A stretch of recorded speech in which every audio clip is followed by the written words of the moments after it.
옆에 계시는 분과 사랑의 인사 나누시겠습니다.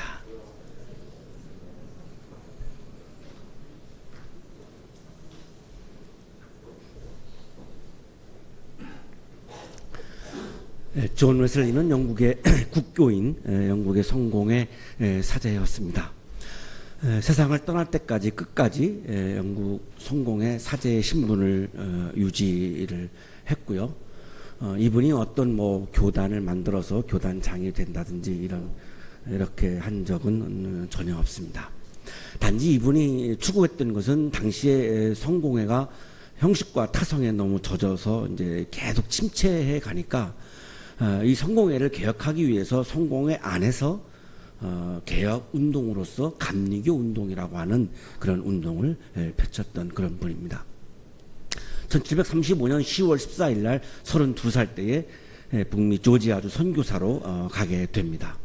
대서양을 횡단하게 되는데 배를 타고 무려 57일을 걸쳐서 바다를 항해하게 되는데 11월 25일 날 무서운 그런 폭풍을 만나서 배가 침몰 직전까지 이제 가게 됩니다.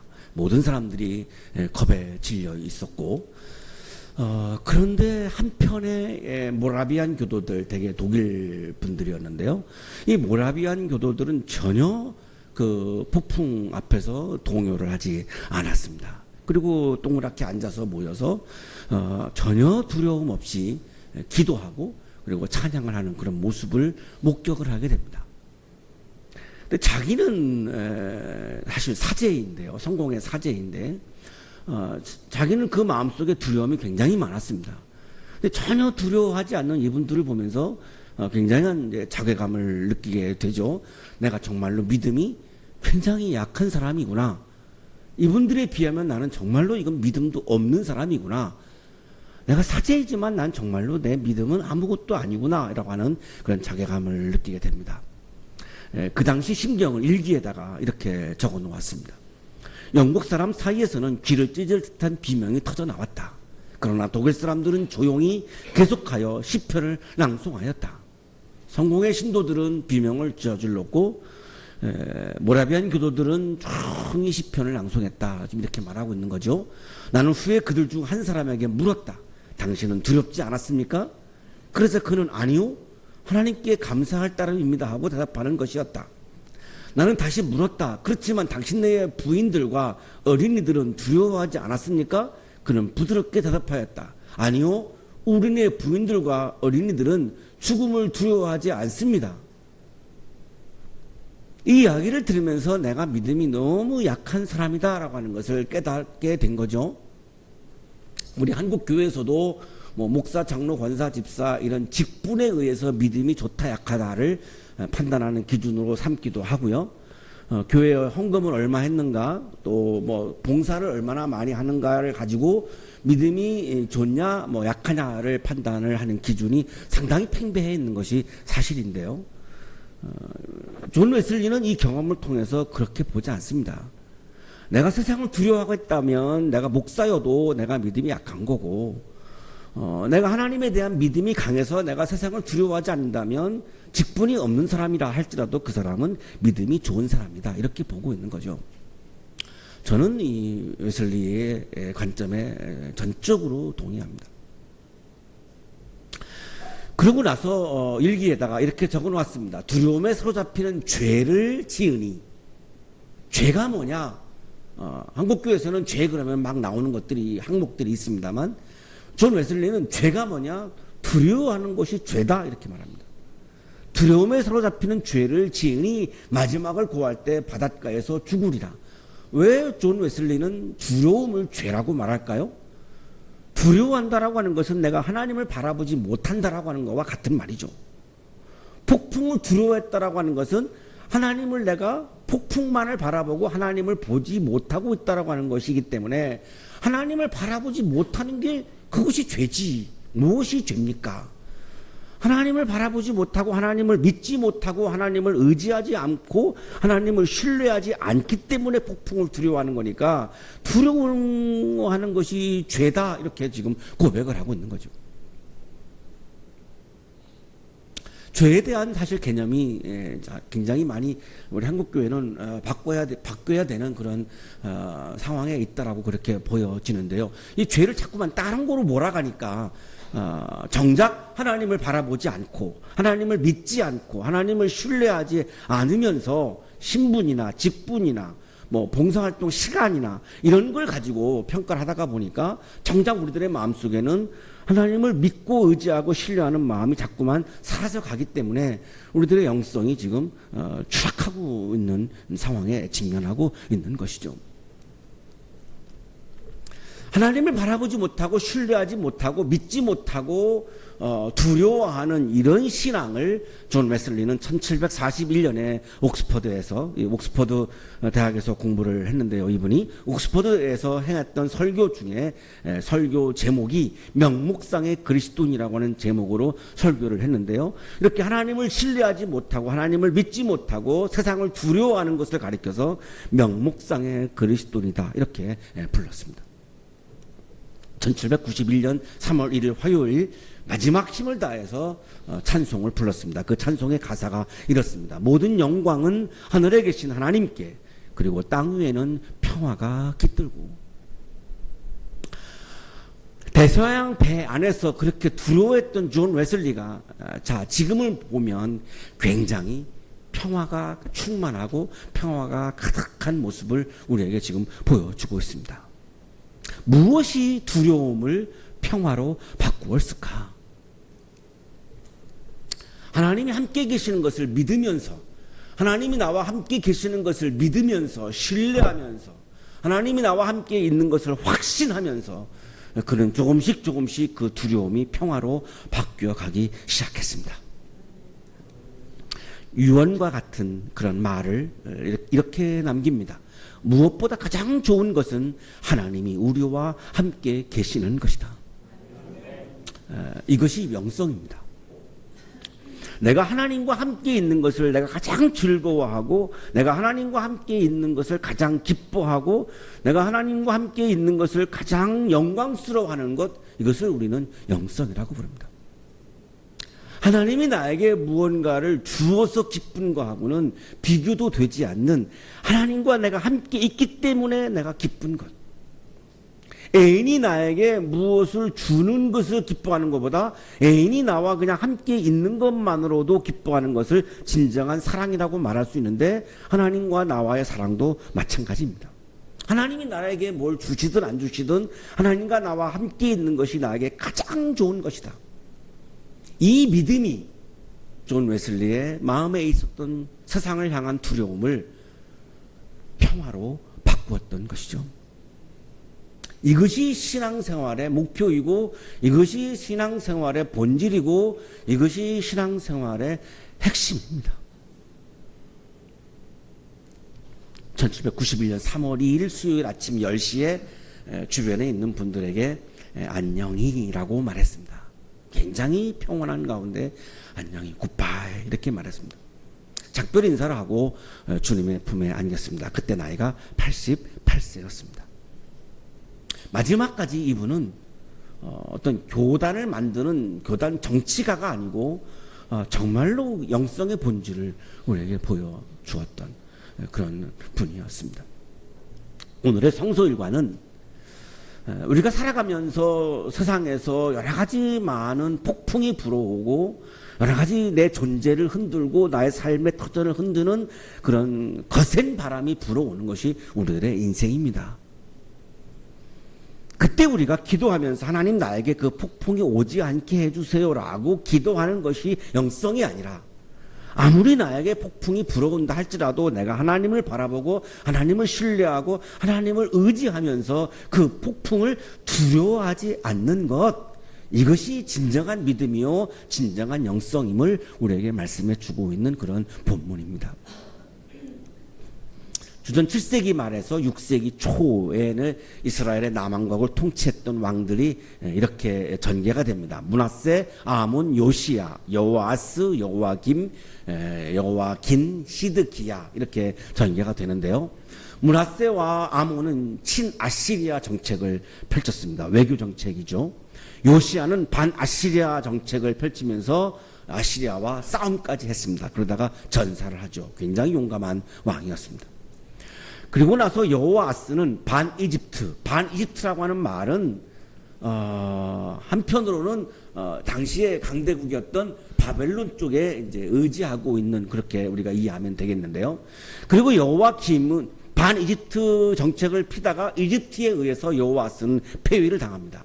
그리고 그 다음에 여호와김은 친이집트 정책을 펼치고 반바벨론 정책을 선택을 합니다. 그리고 여호와김도 친이집트, 시드기야도 친이집트, 계속해서 반바벨론으로 갑니다.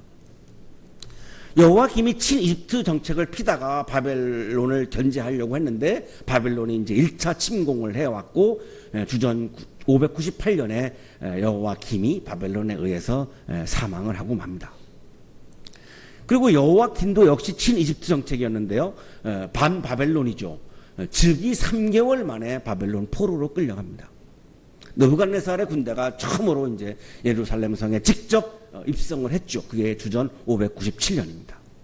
그리고 마지막 유다의 왕이 시드기야인데요. 이 사람도 역시 친이집트 정책을 통해서 바벨론을 견제하려고 하다가 주전 588년에 팔레스틴이 완전 초토화되고요. 587년에 예루살렘 성이 무너지고 586년에 드디어 이제 남왕국이 이스라엘 전체가 이제 완전히 패망하는 그런 비극을 맞이하고 맙니다. 시드기야 왕은 눈을 바벨론에서 군인들이 와서 눈을 뽑아버렸고요. 앞을 보지 못한 채로 포로로 이제 끌어가고 맙니다. 그래서 최후를 맞이하죠. 오늘 우리가 성소일가로 받고 있는 이 에레미야 예언자는 바로 이 시기에 유다가 마지막 최후로 멸망할 때의 예언자입니다.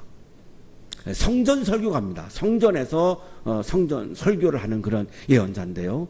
에레미야 예언자는 이 당시에 희망을 설교하지 않고 멸망을 설교했습니다. 에레미야 외에 모든 다른 예언자들은 계속해서 희망을 설교했고요. 에레미야만 멸망을 설교했죠.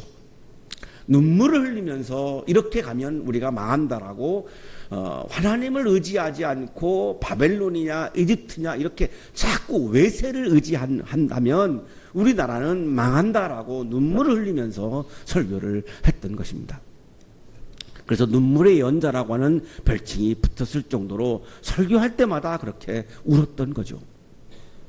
멸망한다라고 얘기하니까 유다 왕이 반역죄로 몰아서 감옥에 이렇게 투옥을 시키기도 하고요. 고문도 당하고요. 굉장히 많은 고초를 당하기도 했습니다. 멸망을 선포하는 근거는 이겁니다. 남왕국이 하나님을 말씀을 따르지 않고 자기 생각을 따라서 하나님 중심이 아니라 자기가 중심이 되어서 어떤 사람들은 친바벨론, 어떤 사람들은 친이집트 이렇게 서로 주장하면서 나라가 분열하고 자 이렇게 가면 망하는 건 너무나 당연하지 않느냐, 하나님이 지켜주시겠느냐라고 하는 것이 에레미야의 멸망의 근거에 그냥 아주 간단하고 정말로 상식적인 그런 근거입니다. 그러나 이것도 유다 백성들은 받아들이지 못했죠.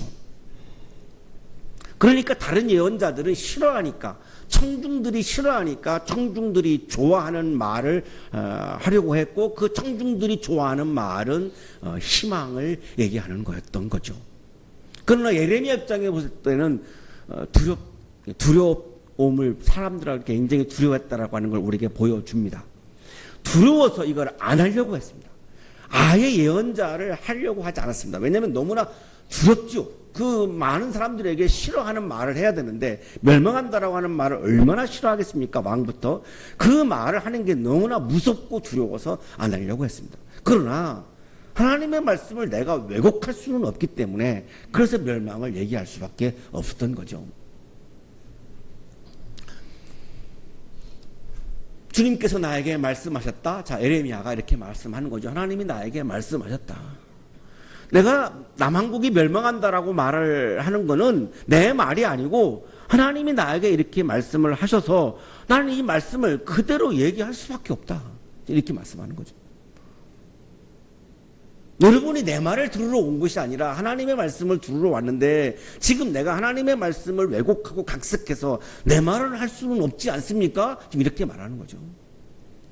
내가 너를 모태에서 짓기도 전에 너를 선택하고 내가 태어나기도 전에 너를 거룩하게 구별해서 문민족에게 보낼 예언자로 세웠다. 여기에 예레미야 소명체험이라고 우리가 그렇게 신학적으로 부릅니다. 소명체험이 여기 그대로 나타나 있습니다. 3단계에 의해서 이루어지죠. 첫 번째가 선택입니다. 소명체험은 하나님이 그 사람을 하나님의 말씀을 전하는 사람으로 선택하는데요. 언제부터 선택했냐면 태어나기 전부터 선택했다는 겁니다. 그러니까 아예 태생이 그렇게 태어난 거죠. 우리 음악 하시는 분들은 태어날 때부터 그런 달란트 재능을 가지고 태어난 거지 뭐 노력에 의해서 이렇게 되는 게 아니잖아요. 우리가 노력해도 안 되잖아요. 우리 나연 씨 같은 소리가 암만 우리가 여기 계시는 분들, 다른 분들 안 되죠? 안 되잖아요. 예.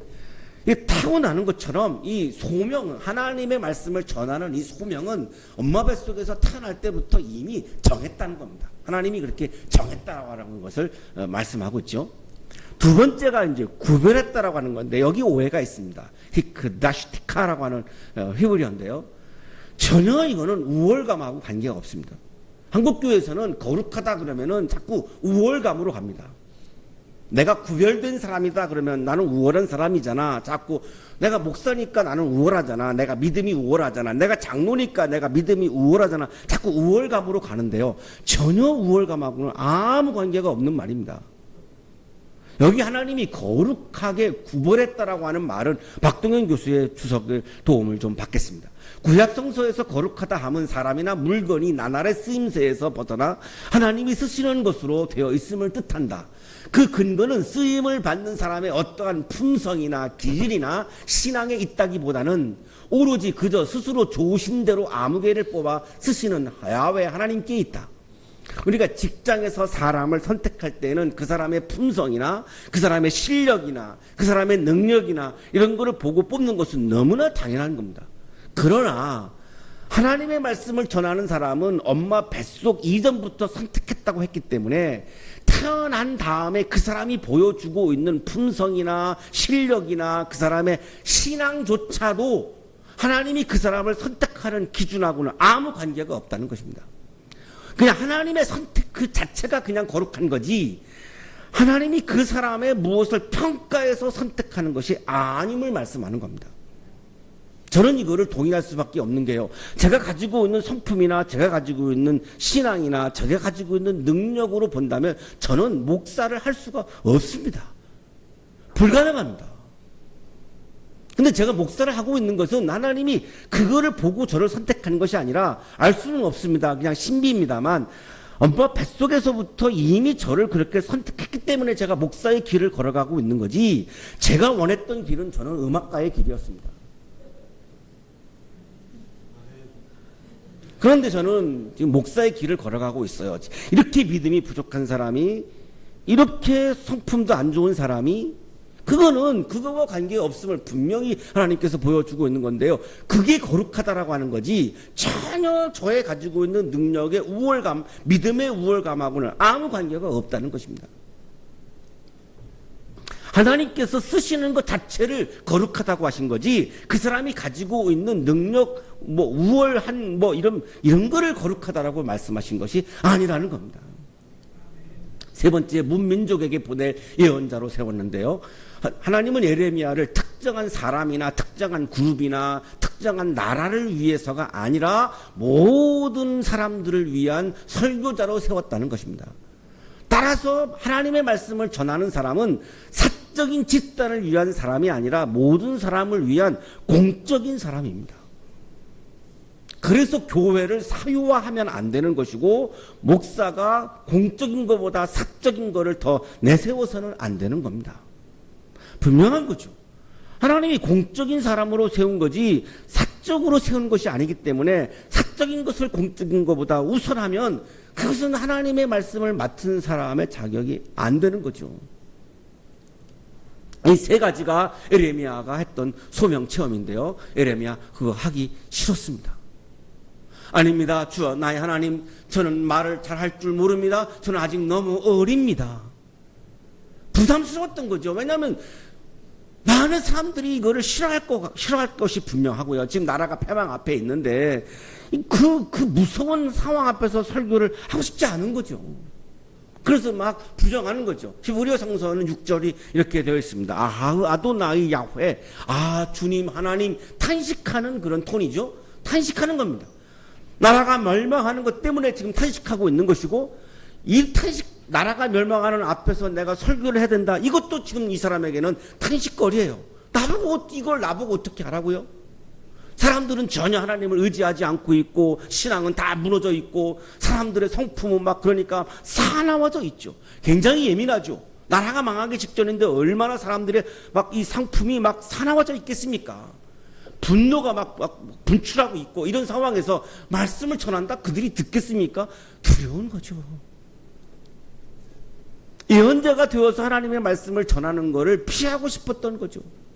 예언자는 히브리어로 나비인데요, 말씀을 맡은 사람인데, 에레미야가 지금 오해하고 있는 것이 있죠. 내가 말을 잘할 줄 모릅니다. 에레미야는 예언자가 자기 말을 하는 것으로 지금 오해하고 있어요. 그래서 내가 말을 잘 못해요? 하나님의 말씀을 맡은 사람이지 내 말을 하는 사람이 아니기 때문에 말을 잘하느냐 못하느냐고 하는 건 아무 관계가 없어요.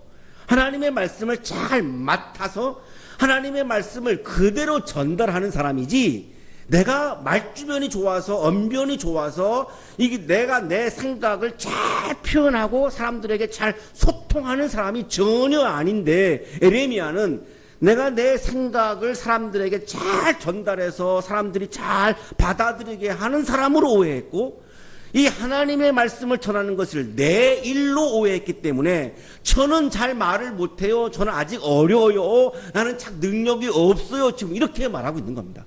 굉장히 오해한 거예요. 주님이 이렇게 대답하시죠. 너는 아직 너무나 어리다고 말하지 말아라. 내가 너를 누구에게 보내든지 너는 그에게로 가고, 내가 너에게 무슨 명을 내리든지 너는 그대로 말하여라. 하나님의 부르심 앞에서 중요한 것은 능력이나 재능이 아니라는 겁니다. 그게 아니라 충성하는 것, 그거 하나만 중요하다는 거예요. 가라고 하는 대로 그냥 가라는 거예요. 내가 더 좋은 교회 가려고, 더 큰 교회 가려고 내가 그렇게 초이스하지 말고, 그냥 하나님이 보내면 5,000명이 모이든 5,000명이 모이든 그냥 가라는 대로 그냥 가라는 거예요. 왜 네가 그걸 고르려고 하느냐 이거예요. 그게 어떻게 하나님의 부르심을 받은 사람이냐 이거예요. 네가 정하면 또 네가 가는 거지 하나님이 보내는 것이 아니라는 거예요. 하나님의 마음대로 해야지 네 마음대로 어딘가를 정해서 가지 말라는 거예요. 말하는 대로 그대로 말하는 거예요. 너의 생각을 말하는 게 아니라는 거예요. 예언자는 너의 생각을 말하는 사람이 아니라 하나님이 말하라고 하는 내용을 그냥 왜곡하지 말고 각색하지 말고 사람들의 반응에 따라서 그걸 바꾸지 말고 그냥 그대로 말하라는 거예요. 하나님은 에레미야에게 자신의 말을 하라는 것이 아니라 하나님의 말씀을 전하라는 거예요. 자신의 일을 하라는 게 아니라 그냥 하나님의 일을 하라는 거예요.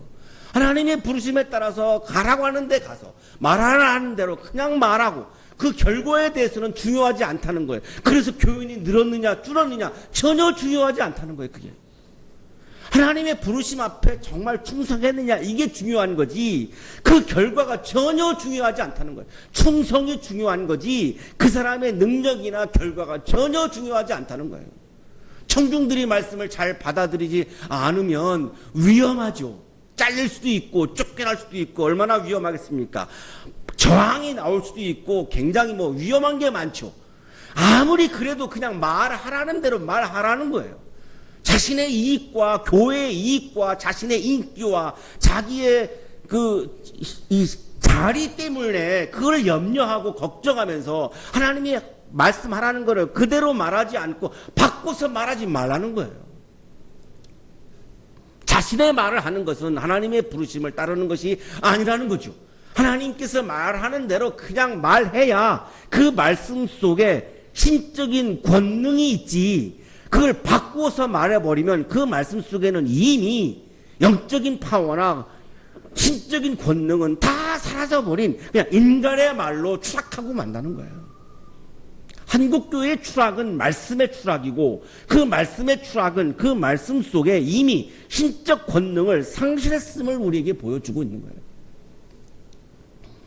너는 그런 사람들을 두려워하지 말아라. 말씀을 부정하고 말씀을 거부하고 말씀을 저항하는 사람들을 두려워하지 말아라. 내가 이 말씀을 전하면 사람들이 저항할까 반대할까 나를 미워할까 그런 거 생각하지 말고 두려워하지 말아라. 왜? 내가 늘 너와 함께 있으면서 보호해 주겠다. 오늘 성서일과에서 제가 제일 사실 은혜 받은 규절은 요 규절이었어요. 내가 늘 너와 함께 있으면서 보호해 주겠다. 뭘 염려하냐, 뭘 두려워하냐. 그냥 내가 가라면 가고 내가 말하라면 그냥 말해. 괜찮아, 내가 너를 보호해 줄 텐데 뭘 그렇게 염려하고 걱정하냐.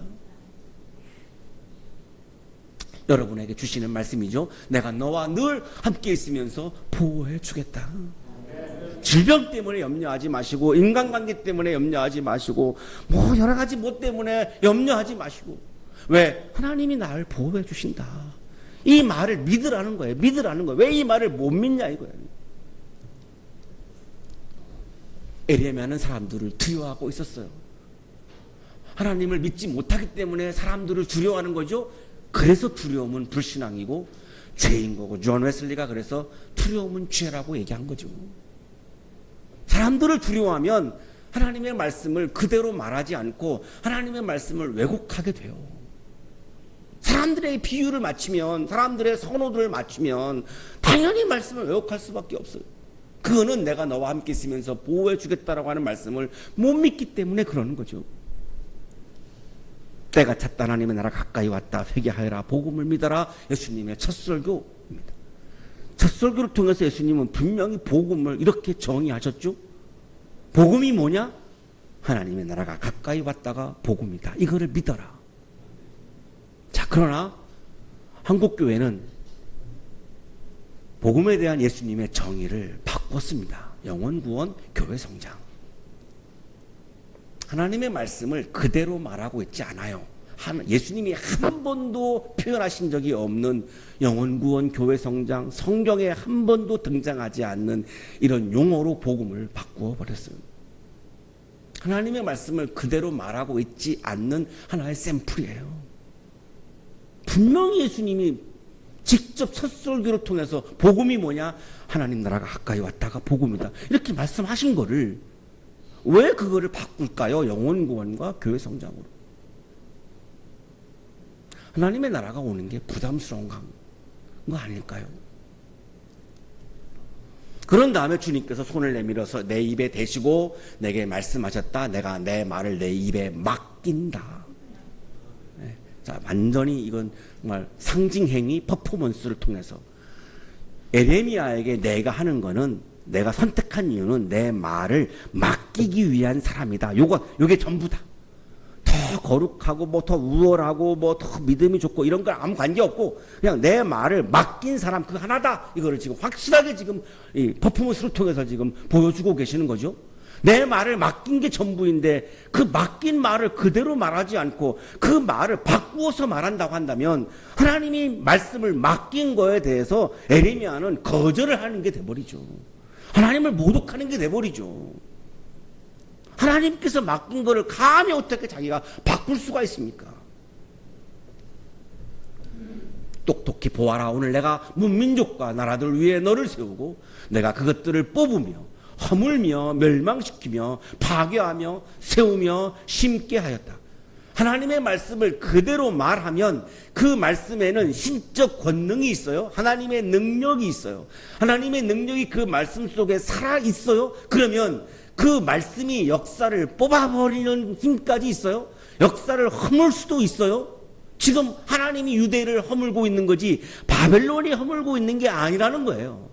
하나님이 바벨론을 도구로 써가지고 지금 이스라엘을 지금 허물고 있다는 거예요. 역사를 뽑아버리고 있다라고 하는 거예요. 왜? 잘못된 역사이니까요. 그거를 멸망시킬 수도 있고요. 파괴할 수도 있다는 거예요. 하나님은 지금 그렇게 하고 있어요. 바벨론을 통해서. 그런데 그 다음에는요. 그게 끝일까요? 아니에요. 하나님의 계획은 말씀을 통해서 이 이스라엘 역사를 지금 뽑아버리고 있고 허물고 있고 멸망시키고 있고 파괴하고 있어요. 그 다음에는요, 똑같이 그 말씀의 능력을 통해서 다시 세우고 다시 말씀을 이 나라에 심는다는 것입니다. 이게 핵심이에요. 하나님의 말씀은 능력이 있어서 이스라엘 역사를 뽑아버릴 수도 있지만 분명히 다시 세울 수도 있기 때문에 하나님이 이 역사를 뽑아버리는 이유는 다시 세우기 위해서 뽑아버리고 있다는 것이죠. 이것이 말씀을 그대로 받아들이고 말씀을 그대로 말하고 가라고 하는 곳에 그냥 가고 우리가 말씀에 순종을 해야 되는 이유가 여기에 있고, 이 말씀을 그대로 받아들이면 하나님에 대한 신뢰가 생기게 되고 하나님에 대한 믿음이 생기게 되고, 그러면 역사가 뽑아진다 할지라도 우리는 두렵지도 않고 무섭지도 않아요. 왜? 하나님이 다시 세울 것을 우리가 믿기 때문에. 세상을 두려워하지 말고 하나님을 의지하고 하나님을 믿고 하나님의 말씀을 그대로 말하고 그대로 받아들일 때에 우리의 삶과 가정과 공동체가 그리고 나라가 다시 세워질 것입니다. 거룩하신 주님, 우리에게 매일같이 말씀을 주셔서 감사합니다. 주시는 말씀 그대로 받아들이게 하셔서 말씀을 통하여 우리가 하나님을 만나게 해주시고 하나님을 신뢰하고 의지하게 해주셔서 세상의 그 어떠한 폭풍도 두려워하지 않고 하나님을 믿고 하나님을 의지하고 하나님을 신뢰하고 두려워하지 아니하며 감사하고 기뻐하며 폭풍을 이겨낼 수 있는 하나님의 백성으로 그리스도인으로 살게 해 주옵소서. 예수 그리스도의 이름으로 기도하옵나이다.